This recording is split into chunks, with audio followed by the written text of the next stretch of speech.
So the biggest thing that you hear from the left a lot of times when you talk about President Trump is trying to divide us. The country is in the worst position it's ever been, with so much division, and they want to point the finger at President Trump and de facto conservatives.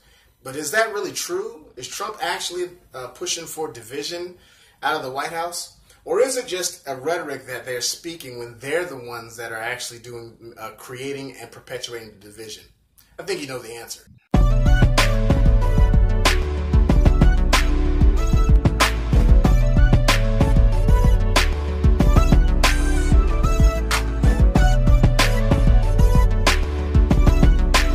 What's going on, everybody? It's your boy Quantizi with the Christocrats and the Red Pill Reality with another video. Let's get right into it. So this week, a lot of things happened along racial lines with the president. You had your boy LeBron James open up his school in Ohio, which great, awesome. Kudos to you for doing that, using his own money and part of the money of the state to open up a public school for 240 something kids, which is awesome. But so we'll put a pin in that and put that to the side. Also, you had President Trump meeting with black pastors this past week about how to handle prison reform, which ironically is an issue that many black leaders have been beating the drum about and trying to have some attention brought to that, for years now, way before President Trump was president.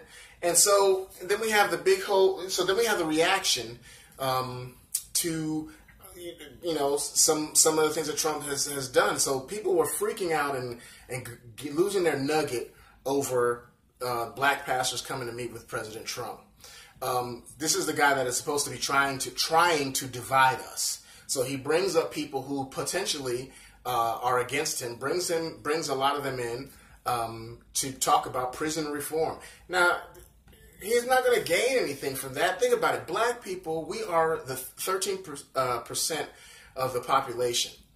And if he is doing what he's doing to pander to us to get our vote, then it's not really something that would work really well. A lot of people are saying, oh, these black pastors are going up there to get a celebrity and they just want to be next to him to get celebrity. Celebrity? Are you serious? Like, every one of them that go up there get excoriated by their own communities. They have a lot to lose and not anything to gain. You don't see them getting record deals or book deals or tours or speaking engagements because they went and met with the president.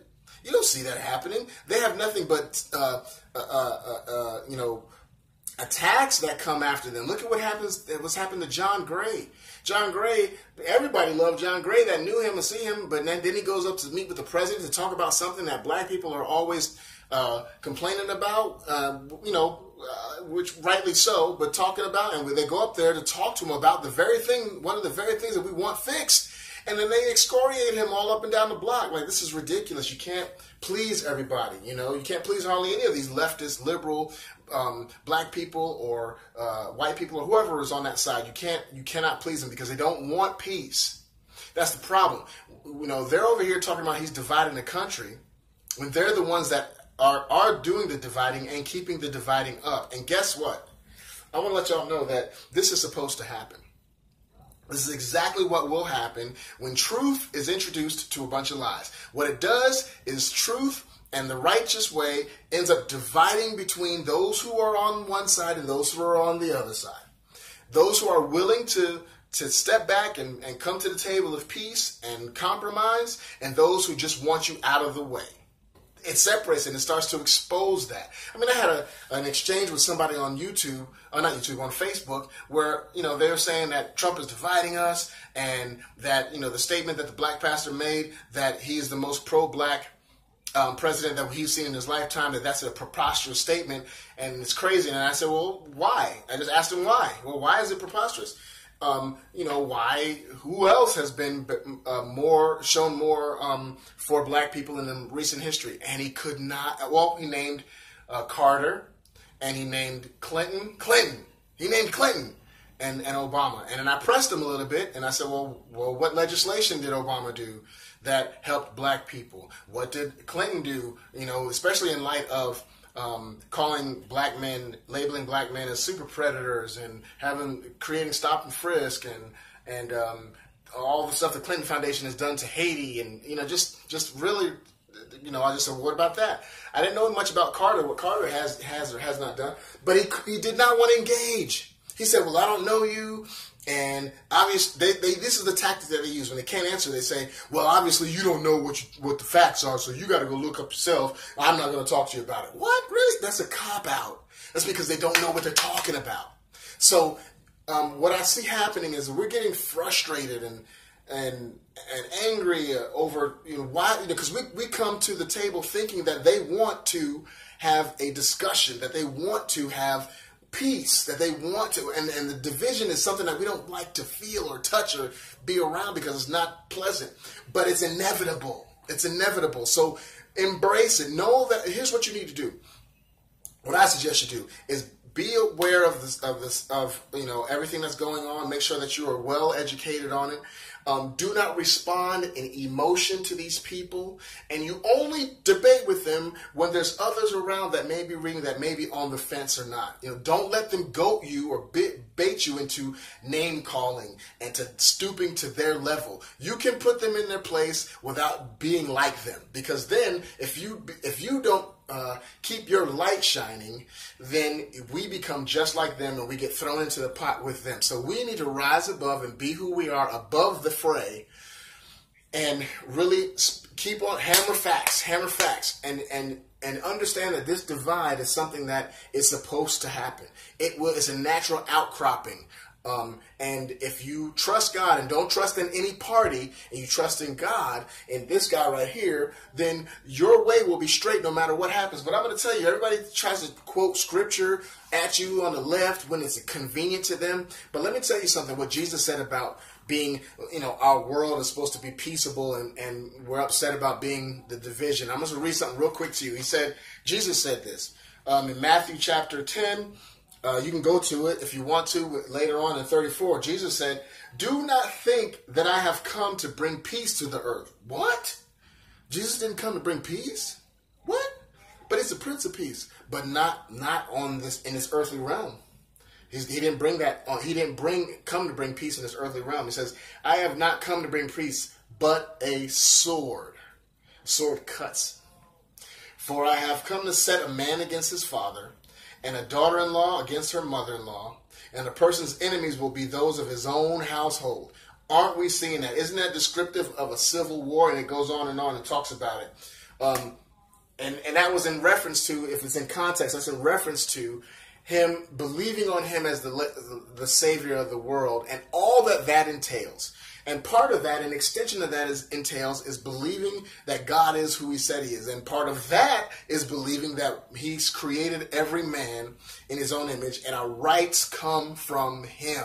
So if you believe that at the core of yourself, that our rights come from God, then everything else is an outcropping from that.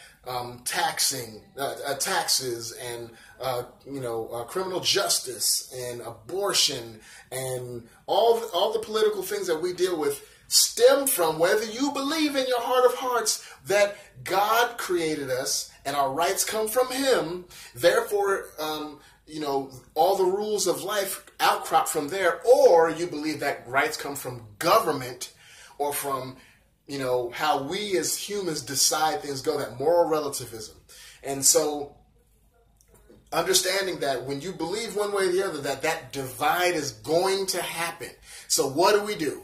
Well, what we do is when we know the divide is there, when you recognize that there's a person that is strictly and sturdily on the other side, you got to move on to people that may possibly listen to you. We need to stay positive. We need to talk about what we are for and how we have solutions. We need to talk about solutions all day long. And if you don't know what the solutions are, study up and find out what the solutions are. We need to hammer solutions. Hammer that. We've got the solutions over here. Hey, y'all, we welcome you over here. You don't have to be a Christian. You don't have to be a staunch conservative to come on our side. We hope that you would end up being that way. But you don't have to have that in order to benefit from our ideology. Come on over to the side and benefit. You know what? Everywhere I'm going, I see for sale, or not for sale, for hire signs.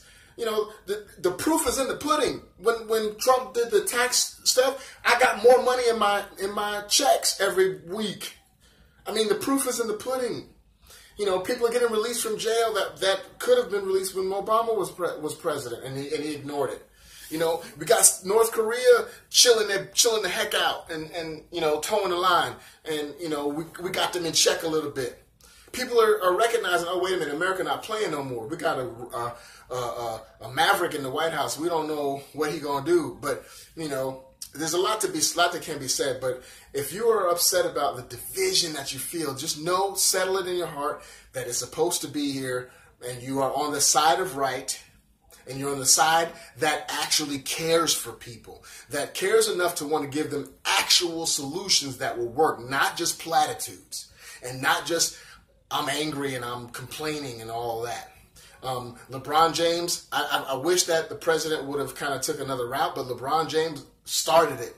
He said that he wouldn't sit down. He wouldn't even sit down at the table with the president, and that's indicative of that side. They won't even sit down with someone who thinks like you and I do. They won't even sit down with us. So we need to shake the dust off of our feet and keep it moving, and get to those who would sit down with us and have a heart to learn from them and them learn from us. So stay positive. Understand that divisiveness is actually supposed to happen. And don't let them get you down. Don't let them get you down, because the news, all it is, will keep saying the same junk. So we love you guys. I'm almost at 1,000 subscribers. Go ahead and hit that subscribe button. Hit that like button. Also, press the notification bell. If we get over 1,000 subscribers in the next week, then I got a special prize for y'all for the 1,000th subscriber. You are going to get a prize. I'm not going to tell you what it is, but it's going to be, something cool, something significant. But you're going to get a prize from me, and if it's verified that you are the 1,000th subscriber, we will do that. So remember that you and I don't represent the right. We don't represent the left, per se, but we represent God. So I want y'all to remember to love God, hate sin. We're not left, we're not right, but up.